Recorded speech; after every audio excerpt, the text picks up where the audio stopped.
আজকে কি রান্না করছি বলতে পারবে তোমরা? আশা করি দেখে তোমরা গেস করতে পেরে গেছো। আজ রান্নাটা করছি উনুনে।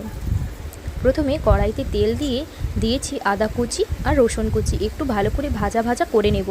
তারপর দিয়ে দেব পেঁয়াজ কুচি আর ক্যাপসিকাম, সঙ্গে কয়েক টুকরো কাঁচা লঙ্কা। একটু নাড়াচাড়া করে নেওয়ার পরে দিয়ে দেব লঙ্কার গুঁড়ো, হলুদ গুঁড়ো আর পরিমাণ মতো লবণ। তারপর দিয়ে দিলাম কিছুটা টমেটো সস। একটু ভালো করে নাড়াচাড়া করে নিচ্ছি।